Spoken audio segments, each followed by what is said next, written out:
د سلام د ګرځولو په ټیم کې د یو کس اودس مات شي نو دا مونځ یې شوی دی که واپس پرې راګرځئ. یوه مسله. دویمه مسله دا ده چې یو سړی د امام سره په جمع کې ولاړ دی، منځ کې ولاړ دی، مخکې صف کې ولاړ دی، هر ځای کې چې د اودس مات شو. چې د اودس مات شو نو دی به څه طریقې کار کوي، د دغه ځای نه به په څنګه طریقه باندې وځي، او که د وتو لاره بالکل ممکن نه وي یا دی نه وځي نو بیا به څه طریقې کار اختیاروي. دا ګوره دوه ډېرې اهمې او ضروري مسلې دي چې د دې بعضې ملګرو تپوسونه هم کړي دي او موږ هم ډېرې اهمې وګڼلې، نو تاسو سره به په دې نن خبره وشي. ګوره اولنۍ مسله دا یې زده کړه که نه چې سړی کله مونځ کوي او په آخري قاعده باندې کېږي، نو په آخري قاعده باندې دا د سر نه د التحیاتو نه تر د عبدهو و رسولو پورې دا ناسته نه ده، دا فرض ده، او په دې کې د التحیاتو تر د عبدهو و رسولو پورې لوستل دا واجب دي. ټیک شوله؟ دقه آخري قاعده به قدر تشهد ناسته دا فرض ده، د دې نه پس په مونځ کې بل فرض نه راځي، دا آخري فرض شو. صرف یو واجب په مانځه کې پاتې دي چې دواړو طرف ته سلام ګرځول دي، په دې سلام سره به ته د مونځ نه وځې نو دا واجب دي، صرف دا واجب پاتې دي او فرض په دقه ځای باندې تر عبدهو و رسولو پورې فرض ختم شو. اوس دا یاد ساته د یو کس اودس درود شریف ایلوستو او مات شو،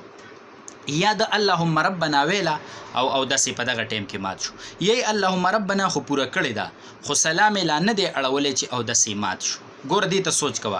یو طرف ته سلام واړو بل طرف ته لا نه دی چې اودس مات شو، یا دویم طرف ته سلام اړی خو السلام ټکې شروع کو په دې کې د میم لفظ ته لا نه دی رسېدلی، السلای ویو السلا، او په دې ټیم کې د اودس مات شو، یا باد خارج شو، یا قطره راله، یا وینه ووته وبهیده، د اودس مات شو، نو دی به څه طریقه اختیاروي. ګوره د دې کس دپاره بهتره طریقه دا ده، ځان له مونځ چې کوي اودس یې مات شي، د ده دپاره بهتره طریقه دا ده که نه چې دی واپس لاړ شي اودس وکړي او دا مونځ بیا د سره وکړي، دا ورله بهتره طریقه ده. خو که دی وایي چې زه دا مونځ نه ماتوم او همدا مونځ جاري ساتم، نو بیا طریقه څه ده؟ بیا به داسې طریقه وکړي چې کوم ځای کې ستا اودس مات شو هغه ځای خو تا ته یاد دی، خیري قاعده کې ټیک شو، سلام ګرځولو ټیم کې یا درود شریف کې دغه ځای خو تا ته یاد دی، نو ته به داسې کار وکړي چې ته به لاړ شي خو خبرې به ګورې د چا سره نه کړي، خبرې به د چا سره که خبرې دې وکړه هغې کې بیا څه طریقه ده نو هغه هم درته بیانوم. خبرې به د چا سره نه کړې، لاړ به شي فوري به اودس وکړي او دغه ځای ته راتلل پکې ضروري هم نه چې ته کوم ځای کې په مانځه ولاړ وې بس، بلکې د اودس سره نږدې د مونځ ځای شته هم عقل ته کښېنه او چې کوم ځای کې اودس مات شوی د هغه ځای نه شروع وکړه او پوره مونځ ووایه سلام وګرځوه ستا مونځ شو. خو که دلته تا اللهم ربنا پوره کړی و او سلام دې لا ګرځو چې دغه ټیم کې اودس مات شو، نو تا چې څنګه دوباره اودس وکړو که نه ډایرکټ کښېناستې نو صرف دواړو طرفو ته به سلام واړی بس ستا مونځ پوره شو. او که نه تا یو طرف ته سلام اړولی په دې ټیم کې ستا اودس مات شوی نو چې دوباره ستا اودس وکړو که نه او څنګه کښېناستې صرف دویم طرف ته به سلام واړی بس ستا مونځ مکمل شو. او ګوره که تا داسې کړي و که نه دې ته سوچ کوه دې مسلې ته، که یو کس یو طرف ته سلام واړو او داسې لا شته،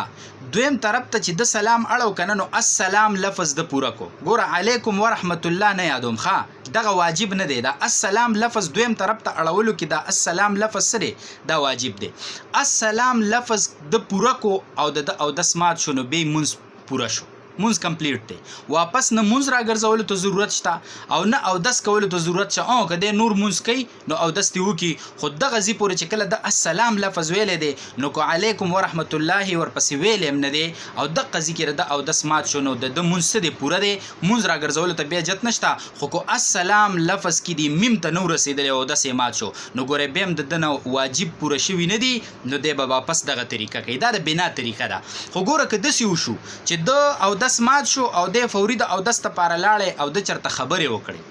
که خبرې وکړې که نه نو دا مونځ ختم شو، دا مونځ څه شو ختم شو. د دقه مانځه ټیم چې لا باقي دی، مثلا د ماسپښین مونځ دی او ټیم یې لا باقي دی، نو په دې ټیم کې دننه دا مونځ واپس راګرځول په تا واجب دي، او که دې کې د راونه ګرځو او دا ټیم تیر شو نو دا مونځ بیا راګرځول واجب نه دي، خو توبه او استغفار به ضرور کې، توبه او استغفار به ضرور کې. فرض ادا شوي واجب پاتې شوي مونځ د غټ نقصان سره مخامخ شوی دی، دا یو مسله خو شو. دویمه مسله دا چې ته په جمع کې ولاړې او ستا اودس مات شو، نو ګوره طریقې کار دا چې د وتلو لار ده، پوزې ته به لاس ونیسې، علما دا طریقه ښیي کتابونو کې، او د وتلو کومه لار ده په هغې به وځي او د چا سره خبرې مه کوه، اودس وکړه، او یا چې کوم دی دلته نږدې لاره نشته نو پوزې ته لاس ونیسه، سب په مخه تېر شه، هغه سر کې به جومات کې لار وي په هغه لار باندې اوزه ټیک شولا او ډایرکټ لاړ شه او د سوکا او فوري به په جمع کې شامل شه که امام دغه رکعت نو کړي خو بستا مونږ ټیک ته رکعت دی سره واړو او که امام تانه رکعت کړو نو چې امام سلام وګرځي هغه رکعت بد پېد تسکی هغه رکعت براو ګرځي خو کوته چې زه په داسې ځای کې ولاړم یا ډیره لوی جمع ده یا لوی مسجد دی زه په منځ کې ولاړم د وتو هیڅ گنجایش نشته اډو لار نشته نشم وته وتل مې ممکن نه دي نو به دا طریقې اختیار کړي چې بس د قضیه کې کېنه ټیک شو لکه نه کېنه خلک مونږ کوي ته کېنه په دغه سب کې کته چې زه کېناستم نشم ځان راته بد ښکاري او څوک براته څه نسبت کوي څوک بس نو په دین کې خو شرم نشته خو کوته چې نه زه نشم کېناسته نو به تشبوه اختیار کا ستا په نیت کې دادی چې زما د سمات شوی دی نو زما مونږ ګورې څه دی هغه مونږ زما ختم شوی دی اوس داسې طریقې اختیار کا چې ته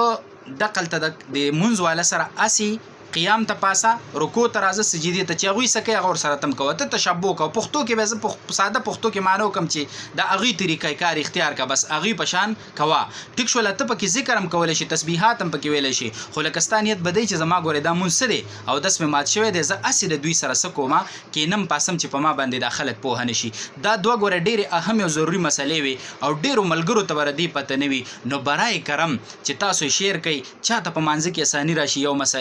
مسله زده شي نو چې ستا د ویډیو د شیر کولو د وجې هغه ته دا مسله زده شوي نو چې څنګه غلطه ویډیو انسان شیر کی او څوک یې ګوري او ګناه یې دته راځي نو دغه شان یو ښه ویډیو چې ته شیر کی او څوک دا مسله زده کی نو په دې اجر او ثواب کې بس تاسو ومیسئ او زما به ومیسئ جزاکم الله خیر احسن الجزا